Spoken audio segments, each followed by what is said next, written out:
Going to talk about my 10 favorite songs from Godsmack. There'll be timestamps in the description and playlists where I've done top 10 song lists for other bands. Godsmack was formed in 1995 in Massachusetts. They're a hard rock four-piece metal band. They've actually had more top 10 hits than the Foo Fighters and then Aerosmith, who's also a Massachusetts native. They're led by Sully Erna, who has a vocal style that a lot of people compare to James Hetfield. I kind of get why people compare it, but I always thought, he just sounds cool and he sounds his own unique voice. They're very heavy, but there's a very groovy style to their heaviness. They've done either 8 or 9 albums. Their first 2 albums were kind of the same thing. One was just a lot higher production quality. Recently, their lead guitar player and drummer, who have been in the band for a long time, had called it quits. Unsure if Godsmack is still going to be a band. I believe Sully is still going to do stuff, but if it's under his own name or if it's still under Godsmack and he adds people, we'll see. Listening to all their music, I do feel like each album had its own kind of sound and feel to it. They were very distinct. Soul on Fire, a single from their 2023 album, Lighting Up the Sky. This is probably the least heavy song I have on the whole list. It's very melodic, especially in the chorus. The drums are very simple, but they're very driving. 3 guitar solos in this song, one after each chorus. Very traditional hard rock song. It has an Aerosmith meets Guns N' Roses vibe to it. I think Sully's voice is the most Godsmack sounding thing about it. I Don't Belong from 2014's 1000 Horsepower. When this album came out, it was Godsmack Day in Boston. I love the drums in this song. I really love the drums in this whole album, but this is my favorite of all the songs on this album. The first part before the verse has a very Dream Theater, Mike Portnoy vibe. Guitar is awesome. There's a Tool kind of meets Disturbed vibe to some of the guitar work. I like how the ride bell counts into the second chorus. It's really cool. Other parts of the song having kind of different vibes. The bridge is very Godsmack sounding. Very bluesy, melodic guitar solo. Probably my favorite lyrics of any Godsmack song. Bad Religion, the last single from their self-titled album in 1998. He yells "Get Back" in the beginning. It's aggressive then, and the whole song is pretty aggressive. The guitar tone is almost more of a modern Black Sabbath feel. Very strong pulse to the guitar and the rhythm of it. It transitions into more of like a sludge doom metal vibe for the choruses. There's an extended bridge that's very psychedelic sounding, but it always goes back to that pulsy metal groove after each different part. It's a very cool long scream at the end of the song, and Clear Channel Radio pulled the song off their airways, so it's a pretty heavy, awesome song if that happened. When Legends Rise, the title track to their 8th album in 2018, also the second single from that album, been used in things like WWE and UFC. The drum pattern in the intro is great. It's very driving, very building. Some real heavy riffing. Then there's an octave pedal part that's kind of unexpected, but very cool. There's almost a world beat, African, Middle Eastern sound to it, especially for the drums in the verse and the intro. The chorus is more straightforward, but very heavy and very catchy. Halftime part in the bridge that's really cool. There's a breakdown after the bridge to get back into the song. The last chorus has a lo-fi tone and makes it sound really cool.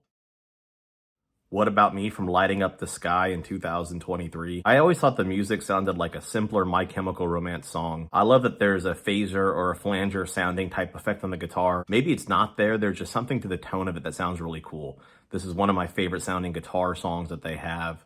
The drums are really good in this as well, but I'm not a huge fan of the lyrics or the vocals in this song. The music is so cool though, it does it for me still. The end of the choruses have the most Godsmack sounding part to them. It's a very unique sound. The song overall isn't really a unique sound for heavy music, but it's kind of a unique sound for them to have a song like this.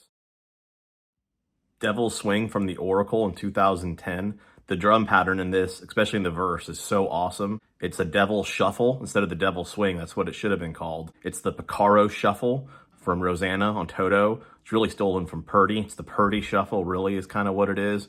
And it's awesome. The name of the song I think is referring to is the drum pattern. The chorus, there's almost more of a swing beat though than a shuffle. Devil shuffle, I guess, in the verse and a devil swing in the chorus. Very, very bluesy guitar solos. They have bluesy guitar solos in general, but these are really bluesy. There's a back and forth column response. It's really cool. There's a wad guitar, but then there's harmonica that's in there doing it with it. It's pretty awesome.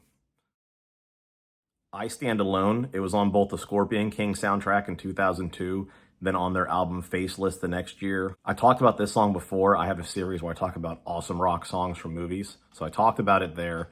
This was a #1 hit for them. It was a really big deal. It was their biggest hit. It's a very menacing song. It fits the movie very well. The music itself is kind of repetitive, but the vocals and how they're delivered give it a lot of dynamics. I love in the bridge, there's really cool effects they're doing with the instruments. There's pick scraping, it sounds really cool. Other cool guitar effects and weird pads and samples and things to give it a really ambient feel. Whatever from their self-titled album in 1998. This was their first single, and they knew something was special because they recorded an independent album. And then later on, they had this song made. They added it as a bonus track to that independent album, but then when their first real studio album was made, this was on there. It was on the rock top 10 charts for 33 weeks. That was a record at the time. This is kind of like a breakup song. It's about a chick wanting him to basically choose her or the music. There's a Korn-like sound to it, like a nu metal sound that they don't often have. It's a simple beat, but the timing's slightly off and it's very dissonant sounding what they're playing. Korn is really known for doing that kind of stuff, but that isn't something that Godsmack was known for doing a lot. Good Day to Die from the Oracle in 2010. Song has a great intro, really cool guitar solos and really cool guitar riffs. A lot of really rhythmic parts from the band playing together. Gives me very Dream Theater vibes, but when it would go more progressive, in this case, it just goes more metal. The vocals come in and it's like a faster, thrashy song. You get a thrashy style guitar solo. And the singing is very clean. The lyrics are extremely aggressive, but for how Soli typically sing, they're pretty clean vocals. Godsmack does 3 different types of metal sounds, I would say. And this is a song where they're doing really all 3 of those different types of sounds throughout the song. Keep Away, the second single from their 1998 self-titled debut album. This was also on the Woodstock 99 live compilation album. The intro guitar that's affected sounds so cool. It's a drone, it goes on for a while. When the song kicks in, as a young guitar player listening to this, I thought the tone was so awesome. I didn't know what tone meant or what it was, but I know I liked how this sounded a lot. This song's their best song. It does all the cool things they do. It has groovy riffs. It has really menacing vocals, a lot of dynamics to the vocals, Black Sabbath inspired sounding riffs, really cool instrumental bridge, really kick-ass bluesy guitar solos, all the things that they do kick ass, and a lot of their songs done perfectly in this song.